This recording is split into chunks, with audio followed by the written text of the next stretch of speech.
bakers and haters and possibly LBL. So, what we had been treated to in the last 24 hours was one of LBL's breakdowns. Now, in the past, the breakdowns were 2 hours, generally on a Saturday night, involved raging, reminiscing, and her pulling down her pants. Now, those have slowed down a bit, and I don't know what we owe that simple grace of those slowing down and stopping for too, but I'll take it. So she basically records herself being bipolar yesterday. She put together several videos, and one of them was, of course, her bawling. Okay, what did I say? I said this was going to happen because she's going to start bawling because of the way that she is a narcissist, and narcissists play this crap on the holidays that they abuse the heck out of you all year long and then expect you to forget about it and come and play nice for the holidays. Well, nobody owes her anything. Nobody cares what anybody thinks if they're not with her anymore. She doesn't have any leverage over Burke. She doesn't have any leverage over Goonie, and she doesn't have any leverage over Carol. They've all now cut her loose, and she has nothing to emotionally blackmail them with, and she can't stand it.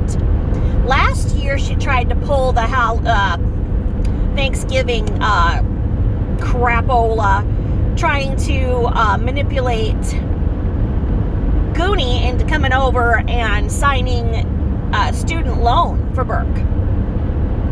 She had Burke all in on it, and basically they were going to have him just basically, hey, can you just sign this attendance sheet?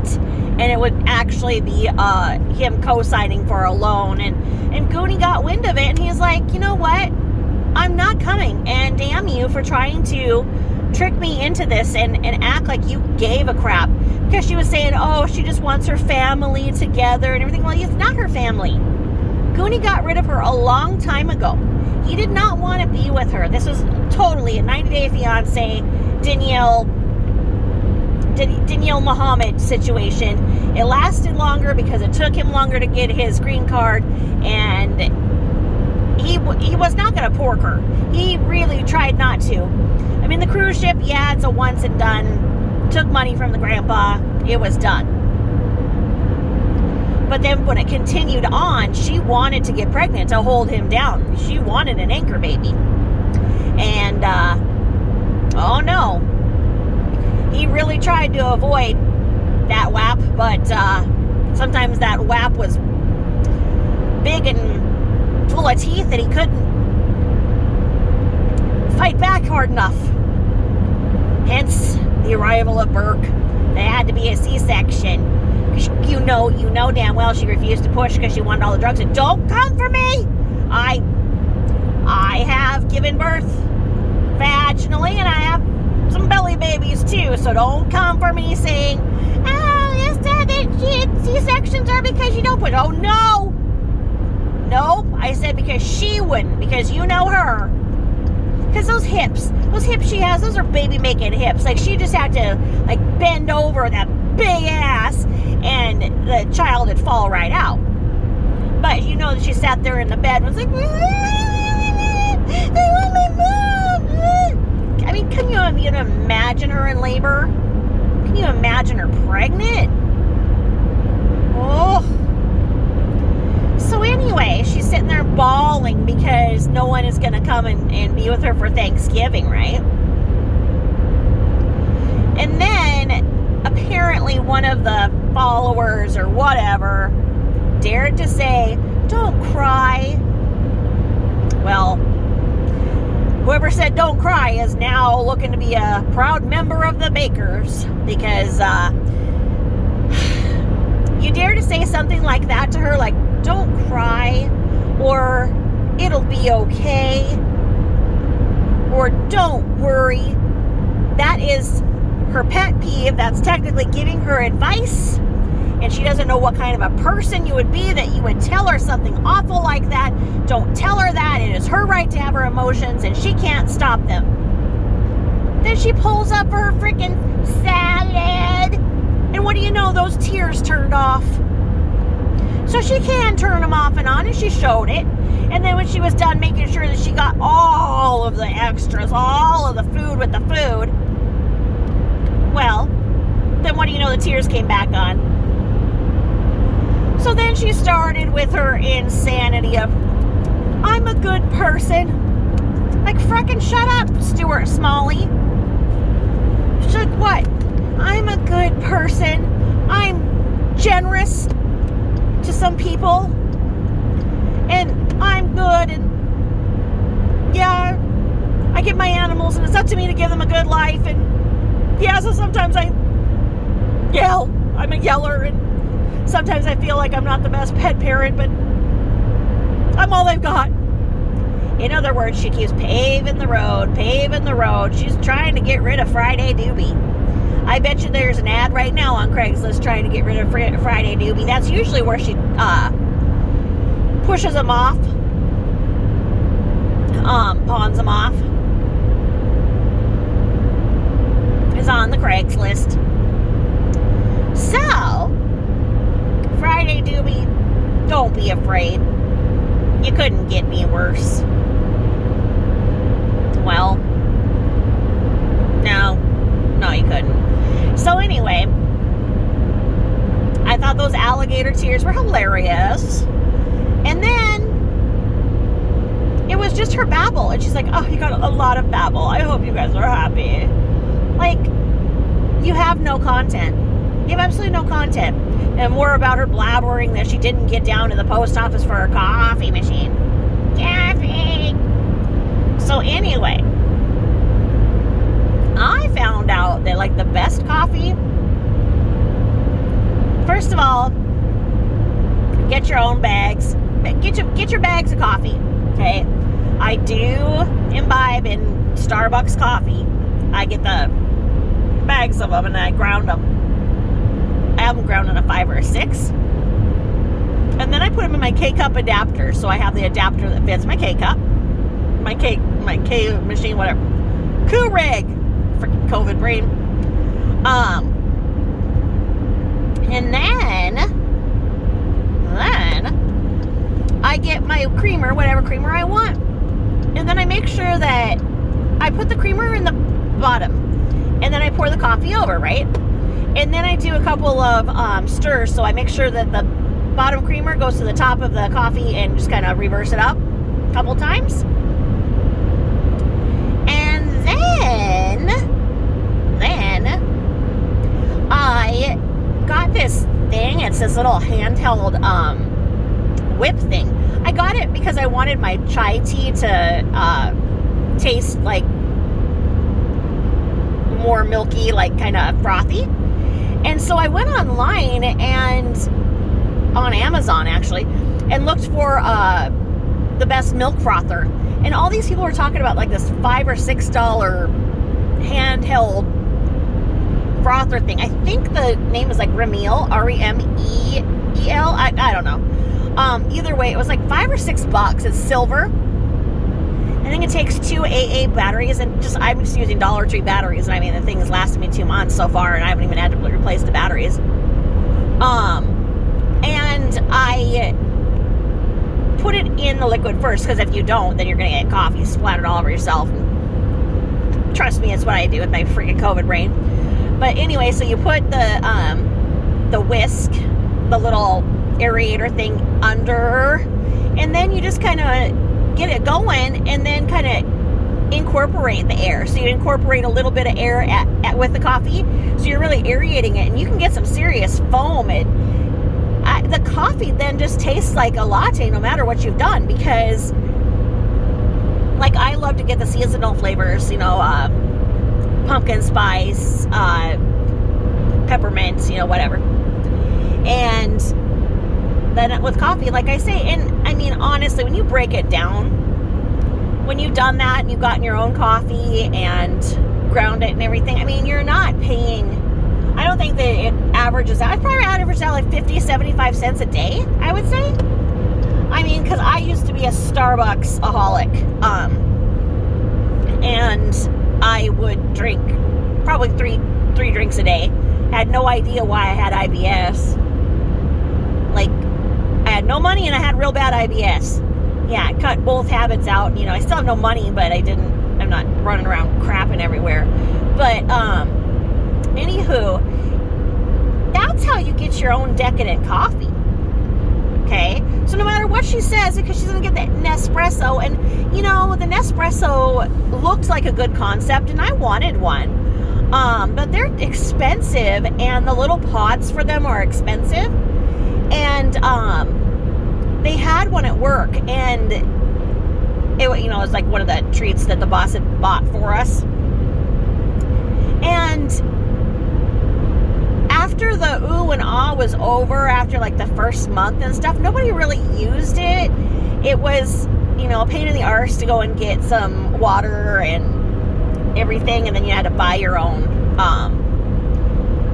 little freaking pods. And it just wasn't there. It just was so much easier to just go freaking get coffee.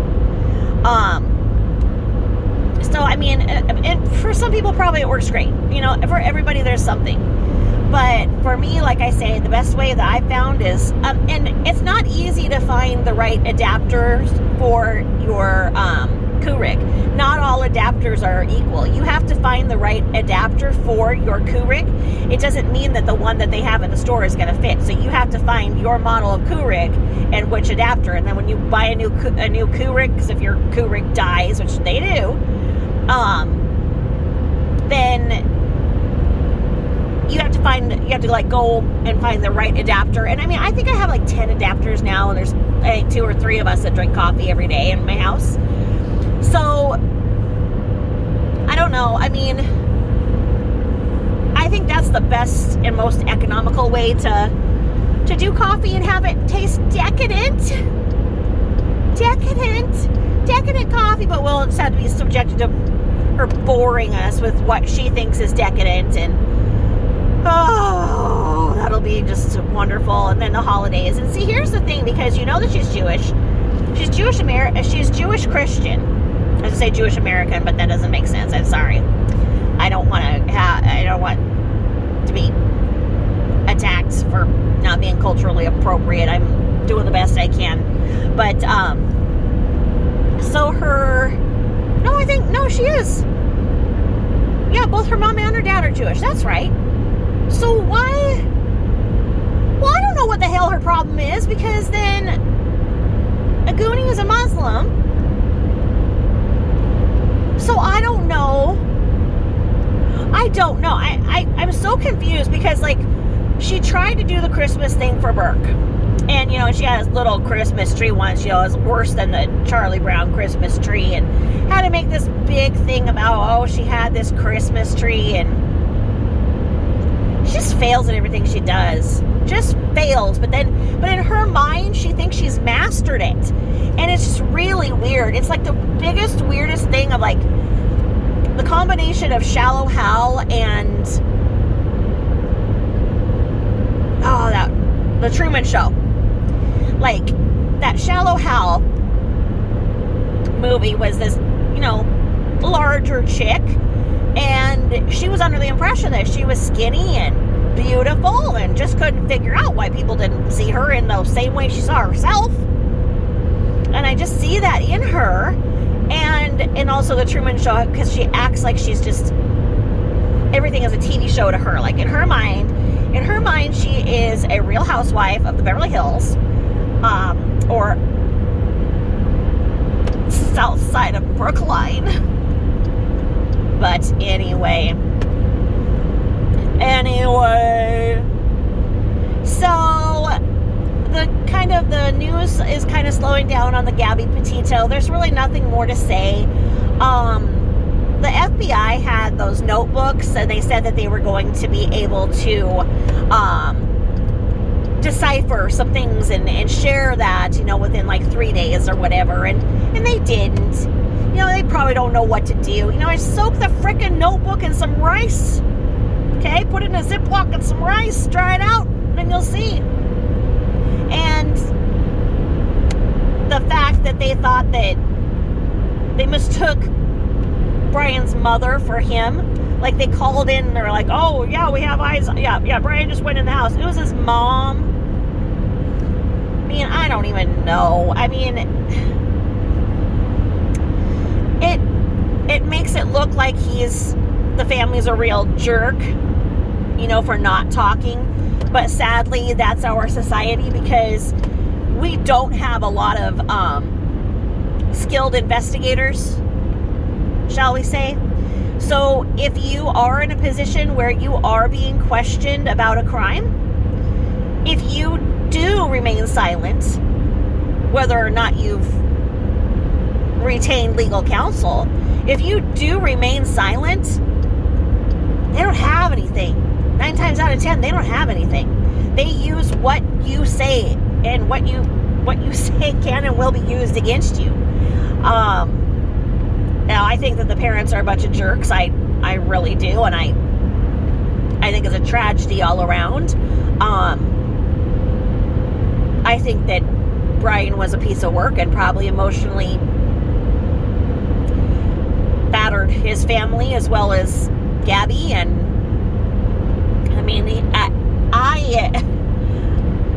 I went down the rabbit hole and tried to find some of his artwork.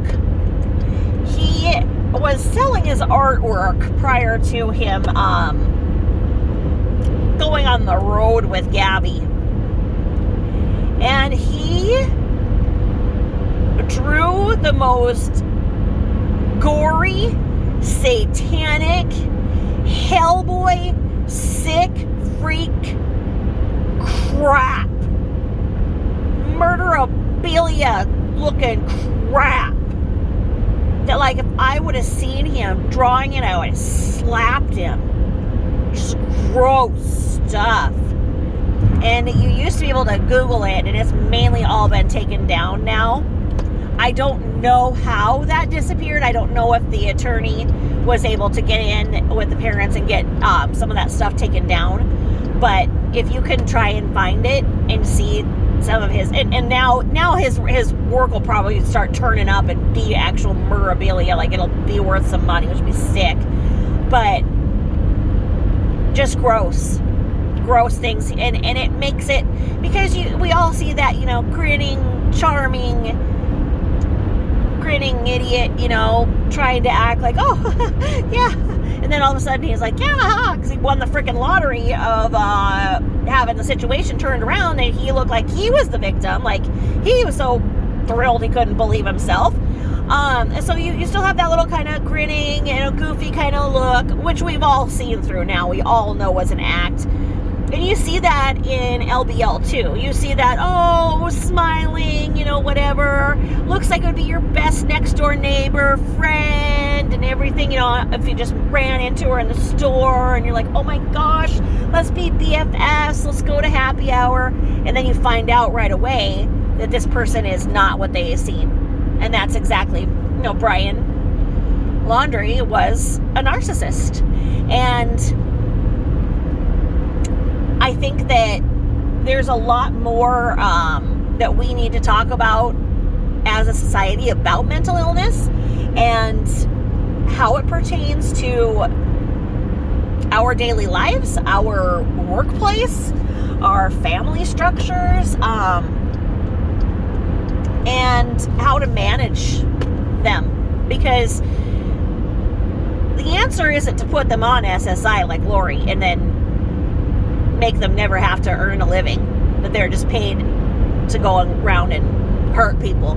That's not the answer. The answer is to find ways to get them into skilled employment in whatever capacity they can work. And if it means not working with the general public, not working, face to face with people, and, sitting at a place and putting together things, put her in a little thing, a little factory where she can make jewelry.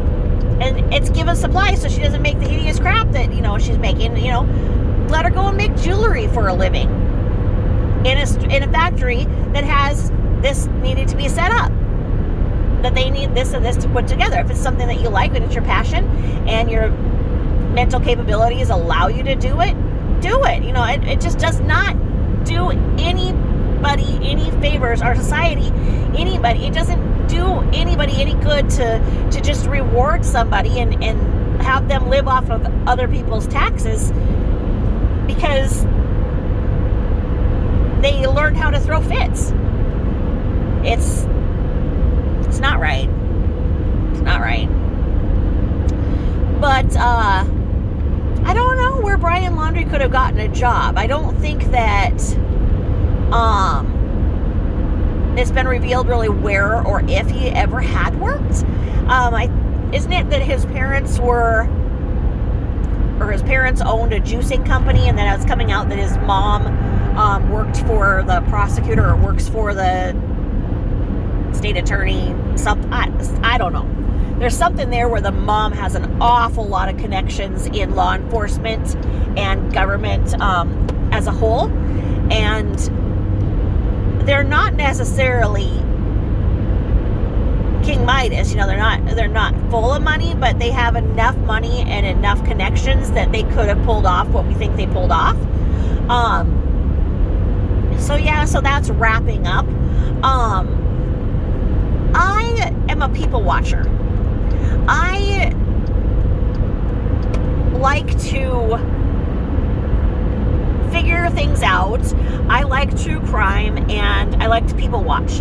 And that's, when LBL used to be able to get away with her crap, years ago, the bakery wasn't really big, and I did not know that people were on to her. And I found out, that she was getting opioids through the mail, threatening, emotionally blackmailing her friends into sending her pills. So she would basically prey on the vulnerable. And that's how she started doing the fibromyalgia and whatnot. Whatever illness somebody would say that they had that was coming on as a fan on her YouTube, and she calls them fans, her fan club, then she would say, oh, I have that too. And then she would try her best.